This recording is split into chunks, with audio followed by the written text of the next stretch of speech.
예. 한동훈 전 대표 쪽 얘기만 제가 얘기를 하자면 예. 일단 캠프라는 게 없어요. 예. 무슨 물리적 공간도 없고요. 뭐 캠프 사무실 있는 것도 아니고 한동훈 대표는 비공식적으로 사전에 준비한다. 그러니까 의원도 아니어서 사무실이 없어요. 그야말로 그냥 그런 상황입니다. 그런데 캠프를 해체한다는 게 있을 수가 없는 얘기고 처음 들었어요. 그런 얘기를. 뭐 캠프라는 게 없는데 한동훈 대표가 책을 내면서 다시 정치권에 복귀했다고 볼 수 있는 상황은 맞지만 이걸 대선 행보로 이해하거나 대선 행보로 해석하는 것은 보시는 분의 자유인 거고. 근데 지금 이 상황이 났다고 해서 그럼 자발적인 활동을 그만두라는 의미로 받아들이는데 그런 얘기도 없었고 저는 처음 듣는 얘기여서 당황했습니다. 캠프는 없고 예. 아마도 캠프는 없고 텔레그램 방이 있을 겁니다. 왜냐하면은 요새 이게 발전했기 때문에 꼭 물리적인 공간이 있어야 되는 게 아닙니다. 그런데 제가 가만 말씀을 들어보니까 예. 캠프는 없지만 예. 텔레그램 방은 있고 예. 그 텔레그램 방은 폭파가 안 됐다. 제 말이 맞죠? 예, CBS 라디오 박정현 판승부 함께하고 계십니다. 자, 헌재의 판단이 굉장히 지연이 되면서 한 달 지연이 되면서 헌법재판소 무용론, 존재 이유가 없다 뭐 이런 얘기까지 나오는데 김지호 대변인부터 말씀 주시죠. 사실 지난 12.3 내란 사태 때 예. 국회에 총출동해서 계엄군과 싸운 사람들 대한민국 국민들이었습니다. 그리고 12월 14일에 윤석열 대통령의 탄핵 소추 그냥 민주당 단독으로 통과시킨 거 아닙니다. 국민의힘 의원들도 동참해 주셨고요. 한번 부결돼서 정말 많은 국민들이 여의도에 와갖고 수십만이 정말 외쳐서 정말 어렵게 통과된 탄핵 소추 아닙니다. 다만 3월 들어서 윤석열 대통령의 구속이 취소되고 김성훈, 이광우 경호 관계자들이 구속이 기각되고 뭐 여러 가지 국민 정말 그 인내심을 정말 가지고 평화롭게 이 문제를 해결하려고 정말 노력하고 있는데 예.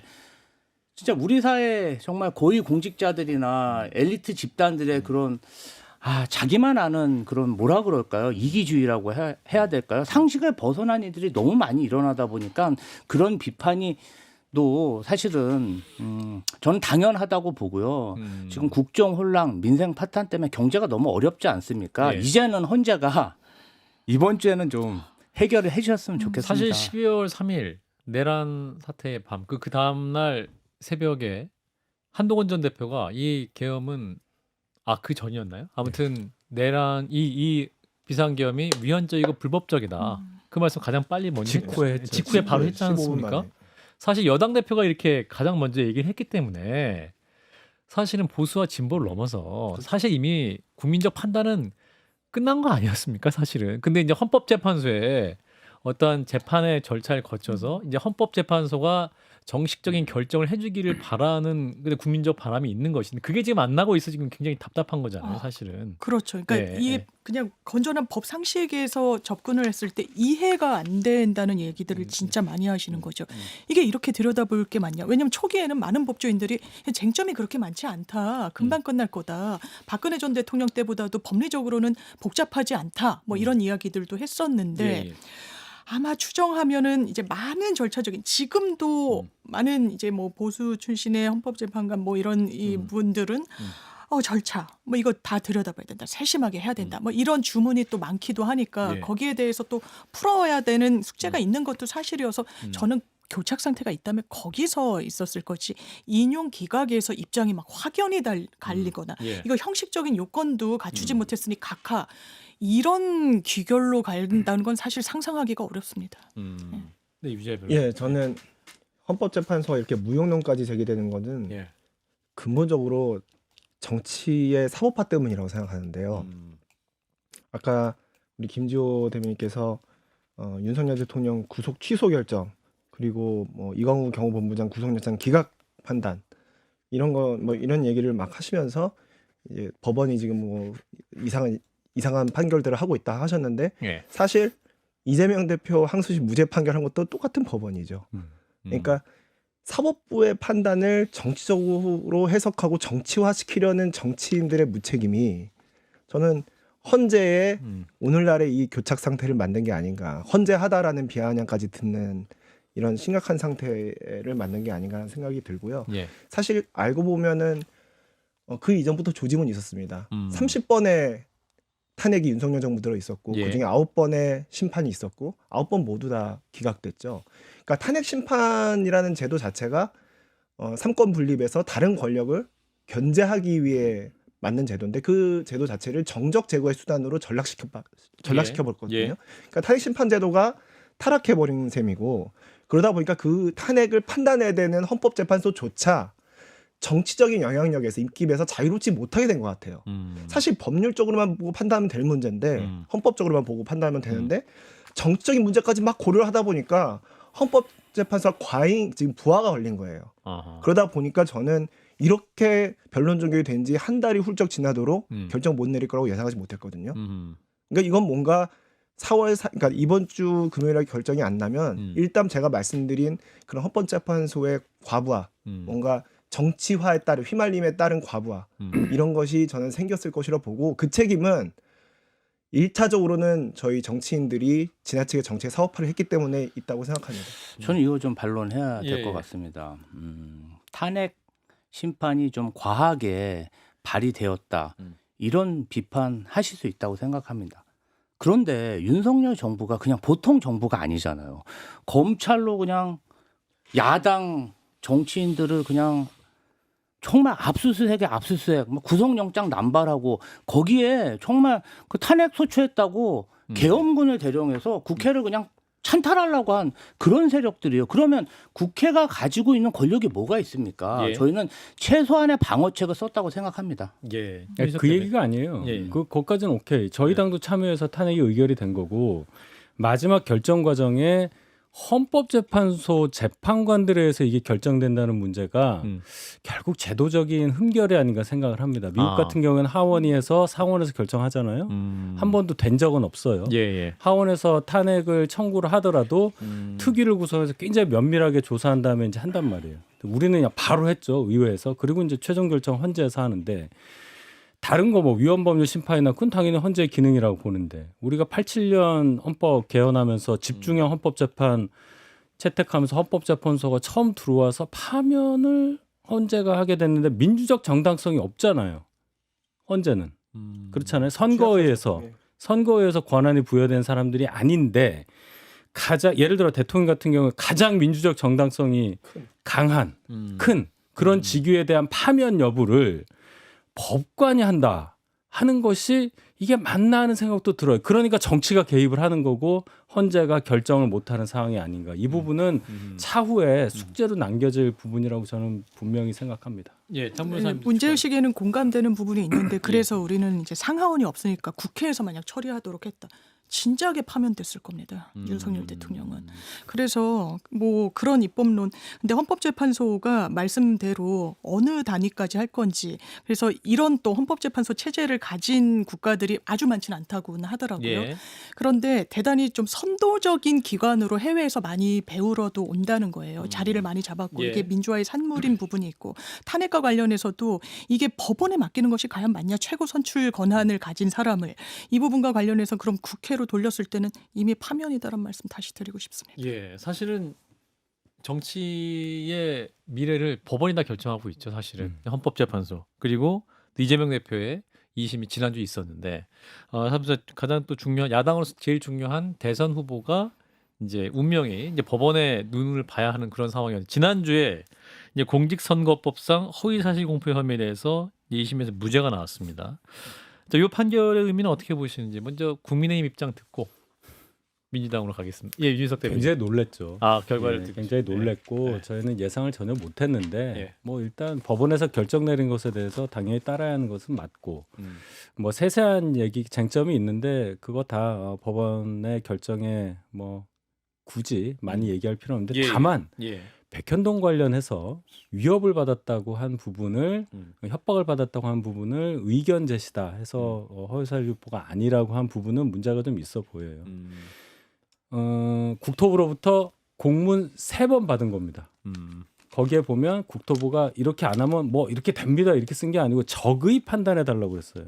적절하고 마땅하게. 근데 그것을 3번 받았다고 협박이라고 느꼈다면 예를 들어서 독촉. 다른 경우에 있어서의 허위사실 유포로 법에 의해서 제재를 받은 분들은 굉장히 억울할 거예요. 민주당 내에도 그런 분이 있어요. 예를 들어 최민희 의원 같은 경우는 16년 총선에 나와서 토론회에서 무슨 얘기를 했냐면 내가 경기도지사로부터 무엇을 약속받았다. 이게 허위사실로 판명이 돼서 18년도에 판결이 남으로써 피선거까지 박탈이 돼서 20년도 총선에 출마를 못했어요. 그러면 내가 약속받았다고 한 부분을 의견 제시라고 충분히 할 수 있는 겁니다. 이 법리에 의하면. 자, 내가 경기도지사를 만났는데 경기도지사가 나를 환대를 했고 내가 얘기할 때 끄떡끄떡 해줬으며 나갈 때 악수하면서 그런 방향으로 잘하겠습니다 하면서 거의 확정에 가까운 얘기를 했다. 나는 그것을 약속으로 받아들였다. 꼭 어떡할 겁니까? 그러니까 이렇게도 볼 수 있고 저렇게도 볼 수 있는 사안이라고 볼 수 있는데 거의 최초에 가까운 저는 판례라고 생각해요. 이걸 의견 제시라고 얘기한다. 과하게 표현은 했으나 어쨌든 심리적 압박을 받을 수 있으니 협박이라고 얘기한 것은 의견 제시다. 글쎄요. 대법원이 어떻게 판단할지 저는 지켜보겠습니다. 이게 재판부가 이런 맥락을 좀 헤아린 것 같아요. 이제 그 당시에 국토교통부는 그 부지를 어떻게 계속 개발하라고 그러냐면 아파트 지으라고 해요. 예. 그러기 위해서는 2종 주거 지역으로 하라고 하는데 아마 이재명 당시 성남시장은 본인의 이제 치적으로 삼고 싶은 부분도 있고 일자리 창출 대단히 그런 부분이 또 지금의 대선 주자 이재명을 만들었기 때문에 예. 업무와 산업시설을 만들겠다라고 막 실랑이를 벌입니다. 그러려면 준주거지역으로 해야 되거든요. 그래서 마찰이 상당히 있었어요. 왜냐하면 국토교통부 국장이 와서 막 성남시에서 항의하고 이랬던 사실관계들도 있거든요. 그리고 1심 재판부는요. 혁신도시법만 보고 이거 성남시의 재량 상황이네. 그러니까 마음대로 해도 되는데 웬 압박? 이래서 유죄에 선고했거든요. 근데 혁신도시법만 여기에 적용되는 게 아니에요. 국가균형발전특별법이라고 있어요. 이거는 지자체가 따라야 되는 거예요. 예. 그래서 그 맥락에서 이게 압박이 있었다. 이렇게 껄끄러웠고 그 당시에 야당 지자체장으로서 난 이걸 압박으로 느꼈다. 물론 저도 이게 협박이란 표현은 과했다고 생각합니다. 그런데 이 표현이 본인의 의사를 표시한 거란 말이에요. 큰 틀에서. 예. 그런데 그걸로 피선거권을 10년 박탈하고 민주당이 400억 원 넘게 토해내는 그 정도로 하는 건 저는 그 주어의 피고인 자리에 이재명을 빼고 국민의힘의 다른 주자를 넣더라도 이 판결에 동의할 겁니다.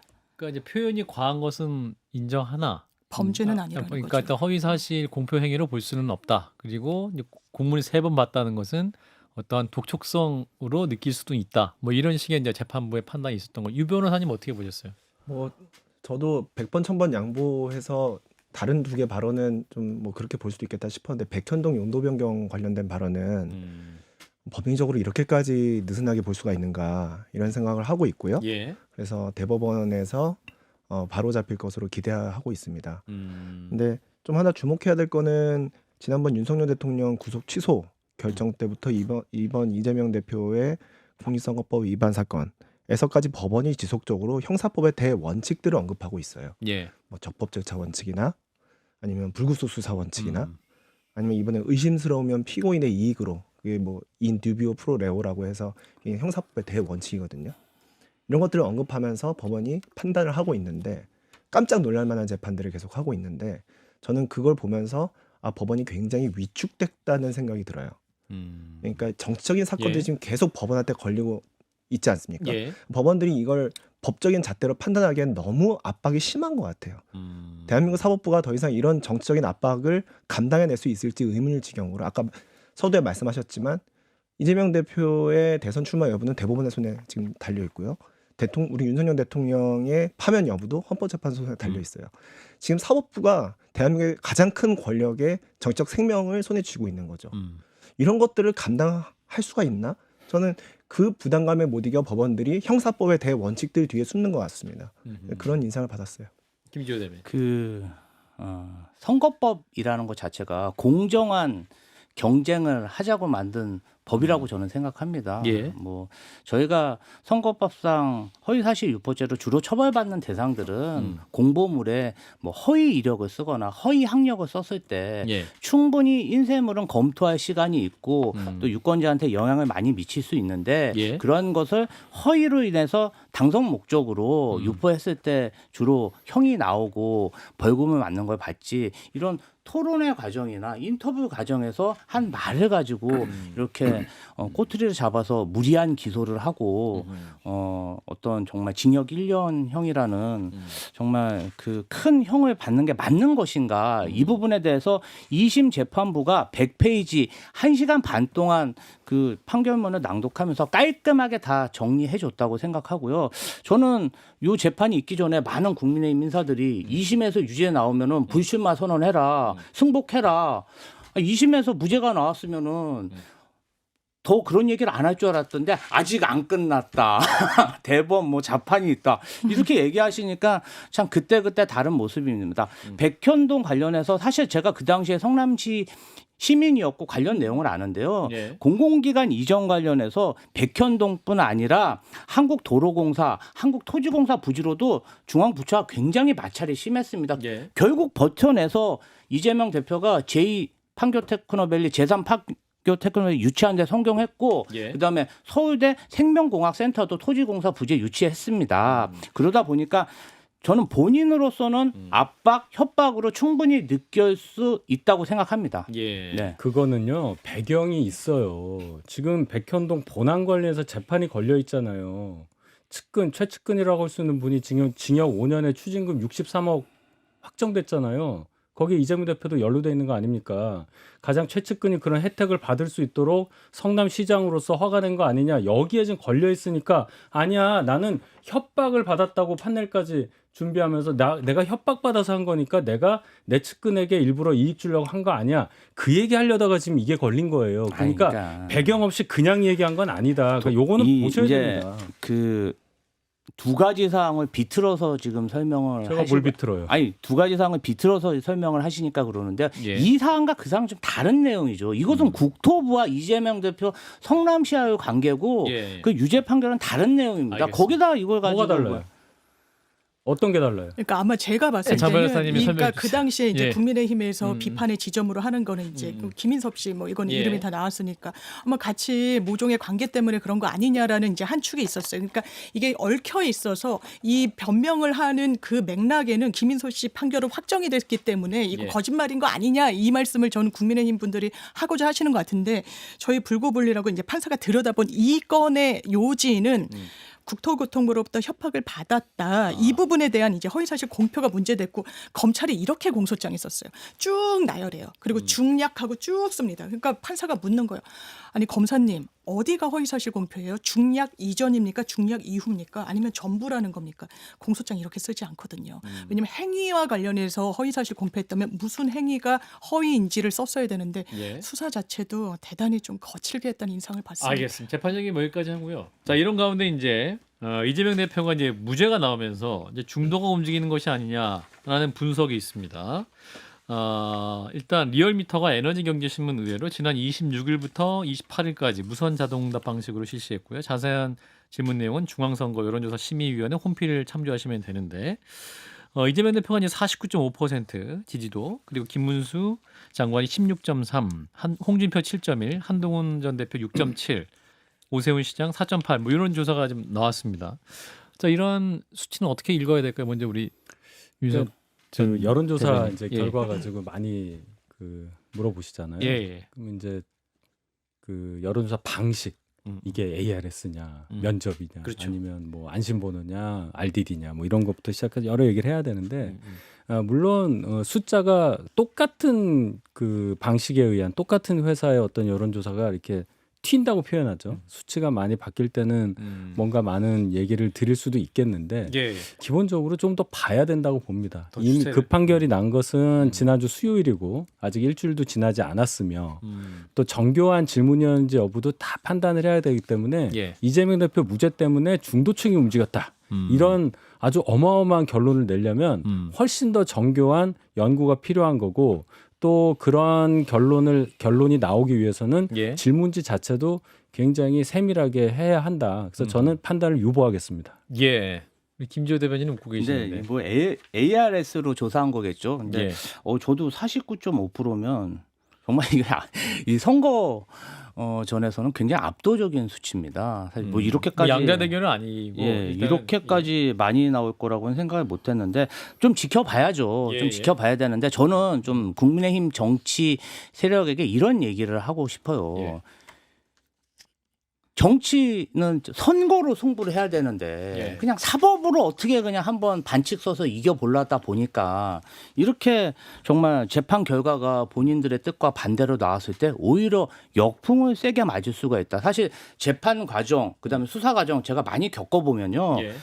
재판 과정에서 많은 또 지지자들이 이재명 대표한테 뭐라 그럴까요? 빙의 뭐 이렇게 몰입한다 그럴까요? 몰입도 많이 하고 또 상대방들은 이걸 많이 공격하다 보니까 주목을 많이 받게 됐습니다. 예. 그래서 사법 결과가 좋게 나오면 그 공을 다 하나로 그냥 가져가는 그런 효과가 있거든요. 밴드웨건 효과로. 예. 그래서 좀 정치는 정치로 풀었으면 좋겠습니다. 자, 근데 이런 상황에서 이제 친한계 의원으로 분류되는 박정훈 의원 이분이 주적은 이재명이다.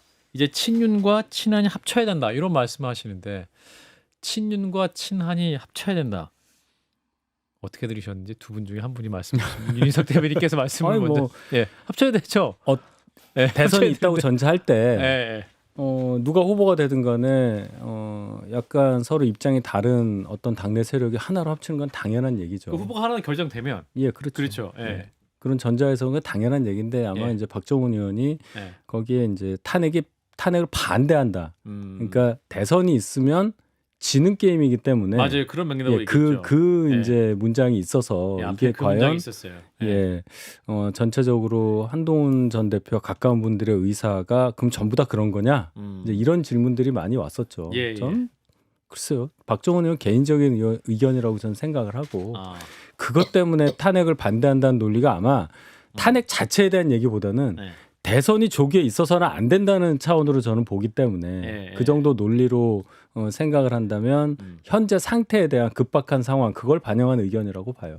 그러니까 뭐 이분 얘기는 당내 개파 갈등을 멈추고 이제 보수 대통합으로 가야 된다 이런 취지라고 말씀하시는데 그렇죠. 뭐 예. 그런 취지야 뭐 그렇죠. 동감하는 거지만 통합적 차원에서 하신 말씀으로 이해하고 있고요. 예. 다만 좀 덧붙이고 싶은 건 대한민국의 주적은 북한이죠.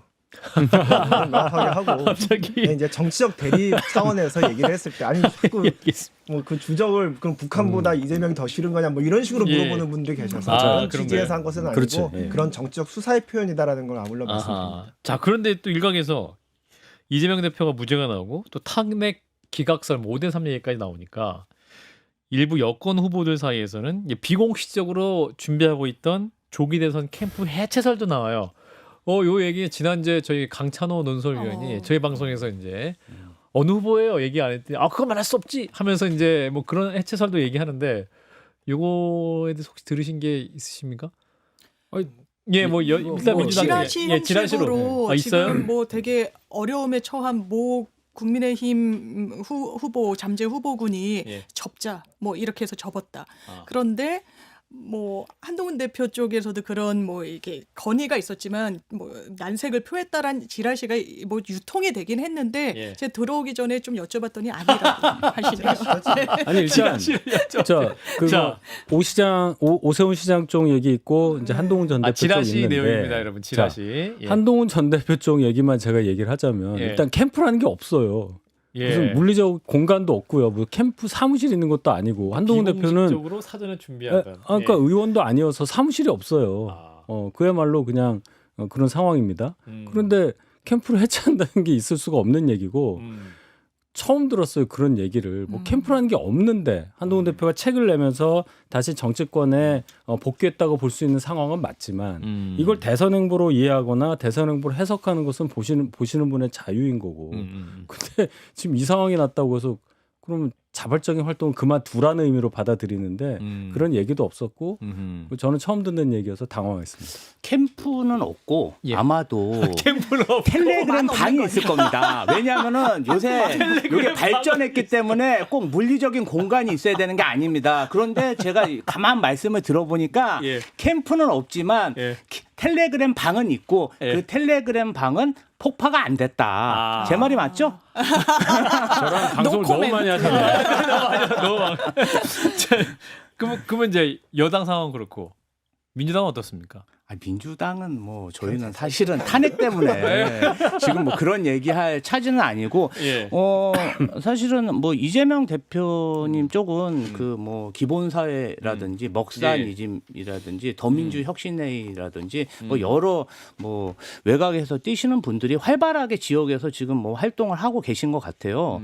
그런데 이제 박용진 의원 전원 한 분 정도만 예. 할까 말까 이렇게 고민하시는 거를 좀 인터뷰에 의향을 내비쳤지 예. 김경수 지사라든지 김부겸 그다음에 김동연 그리고 김두관 의원님 아주 좀 확실하신 것 같습니다. 이번에 하여튼 대권 기회가 생기면은 아주 열심히 한번 뛰어볼 그런 의지가 좀 보입니다. 아, 그러나 아직 뭐 이제 탄핵 마무리된 그렇죠. 상황도 예. 아니기 때문에 네네. 여전히 이제 답보 상태고 준비하는 상황이다. 그렇죠. 예, 네. 알겠습니다.